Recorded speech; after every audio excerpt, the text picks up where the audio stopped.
Hello అందరికీ welcome back to my YouTube channel with another mini vlog. So ఈ vlog ఏంటో చూడండి. ఎండిమిర్చిలు కనిపిస్తున్నాయి కదా, ఎండిమిర్చిల వర్షం అయితే కురుస్తుందండి. ఎందుకంటే ఎండాకాలం స్టార్ట్ అయిపోయింది. సో ఎండిమిర్చిలు కొత్తగా వస్తుంటాయి. మేము అందుకే ఎండిమిర్చిలు అయితే తీసుకున్నామండి. తీసుకొని వాటినికున్న తొడిమెలవన్నీ తీసేసి ఇలా ఎండలో వేస్తున్నాము. ఎందుకంటే కారం పొడి చేసుకుందామని న్యాచురల్గా.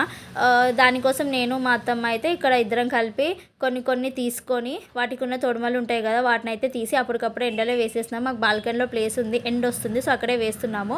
తొడిమలు తీసేటప్పుడు అయితే జాగ్రత్త అండి, చాలా కారంగా ఉంటాయి. మన ఐస్లో ఫేస్లో ఎక్కడ పెట్టుకున్నా చాలా మండుతాయి.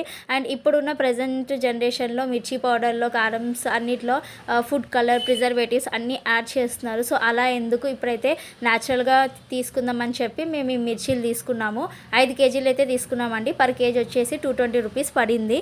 Is it worth or not అన్నది మీరే కన్ఫర్మ్ చేయండి. సో ఇవైతే మంచిగా ఎండిపోయిన తర్వాత మేము గిన్నెకి అయితే ఇస్తాము.